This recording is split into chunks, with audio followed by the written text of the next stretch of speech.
In part 4, we're going to move things forward just one more step. So far, we've been working a lot with I am, so soy and estoy. But we also have to consider what about he is, she is, and it is, because this principle works not only when we're talking about ourselves in I am, but also when we're talking about other people, because other people can also have permanent characteristics or temporary things that they're going through. So the same principle translates over. Now, so far, we've been, especially in level 1, working with it is simply as S, spelled ES. So for example, how would you say it's a house? Es una casa. It's possible. Es posible. It's good. Es bueno. So all of that still stands. When we're talking about those types of things, it's possible, it's good, it is going to be es. The point where we have to be a little bit more carefully, we have to tread a little carefully, is when we're talking about he is and she is. So if it's something implying permanence with them, we stay with es. For example, he's Pedro would be es Pedro. Or she's Maria would be es Maria. He's a professor, again, it's implying permanence because it's a career, es profesor. Or she's a doctor, es médico. He's tall, es alto. She's Australian, es australiana.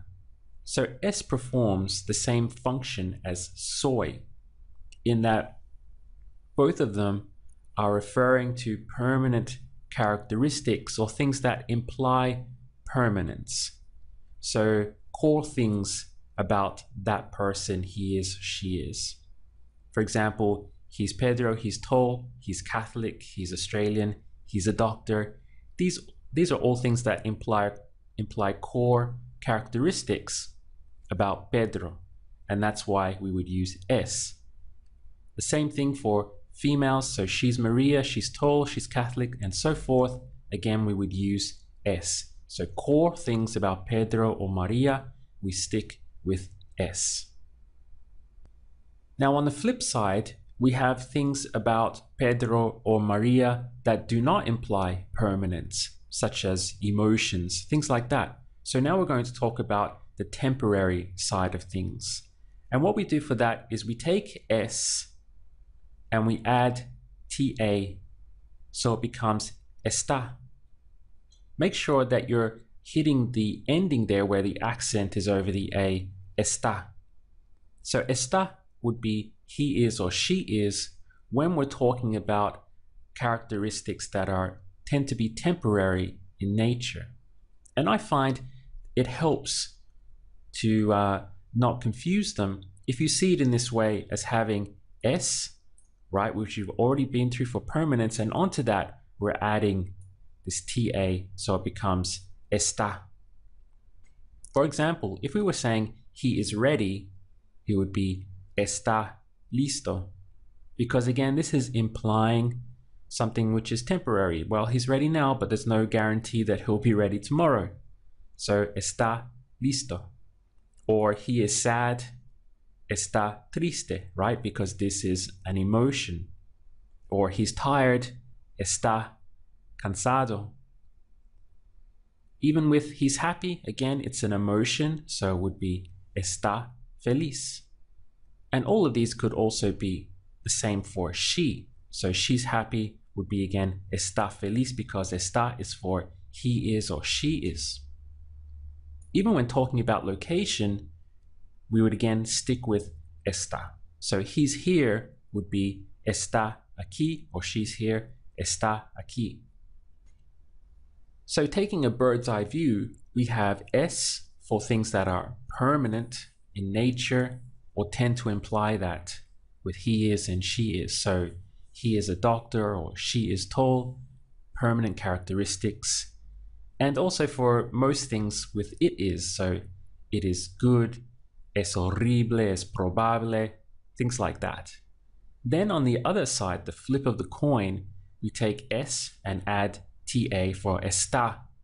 So now we're expressing things in temporary, things that are temporary in nature about Pedro or Maria, such as their emotions or if they're ready or where they are, things like that. So let's try now and give you some real life practice with this. Remember to go slowly with these and to use the pause button if you need to think out your answers. How would you say he is Pedro and he is ready? Es Pedro y está listo. This is a very good example because we have Pedro, which is his name. Obviously, that's not something that changes from day to day. So we have es Pedro. And he is ready now switches to está listo because it's more temporary in nature. How would you say he is Pedro and he's here? Es Pedro y está aquí. So same as before, we have es Pedro. And now this is referring to location. He's here. So for that, tends to be temporary in nature or regarded as temporary in nature amongst Spanish speakers. So they always go with está when referring to a kind of location. Está aquí.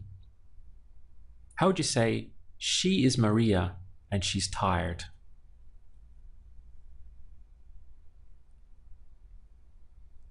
Es María y está cansada. Once again, we have name implying permanence. So es María. And she is tired, all right, is a temporary thing because after you have a sleep, you're going to feel refreshed. So it's a temporary thing, being tired. So we use está cansada. Now notice that we didn't say cansado because we're talking about Maria. She's a female. So when describing things about Maria, we tend to feminize the words. So instead of cansado, it would become cansada. If this was Pedro, then it would be es Pedro y está cansado. How would you say he's here and he's tired?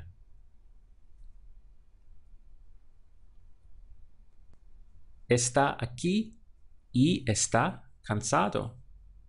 First one is location, temporary in nature, so está aquí. And he's tired again, is a feeling, a sensation, so está cansado. What about she's happy? Está feliz, because happiness is an emotion, so está feliz. She's ready. Está lista. Notice again that instead of listo, we changed it to lista because we're saying she's ready. Do you remember the word for jealous? Celoso. Celoso. How would you say he's jealous today?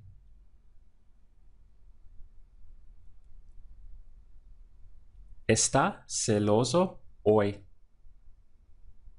How would you say or imply he's a jealous person? Es celoso. So now we're saying that this is a core characteristic of this guy, that he tends to be jealous in nature, because es implies a kind of permanent characteristic, which is a big difference from está, which is just saying, well, he's jealous today, but you're not saying that in general or all the time he tends to be jealous in nature. So he's jealous today, está celoso hoy, or to imply that he really is generally a jealous person, we would switch to the more permanent es celoso. What about the word weak?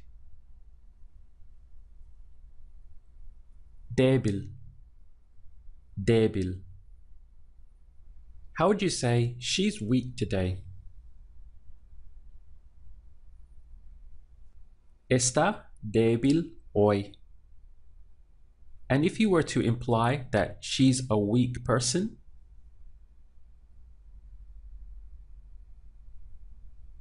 es débil. So again, we're using the same principle as before, with es implying a permanent characteristic about her. So therefore, es débil for implying that she's generally a weak person. I'll see you in the next video.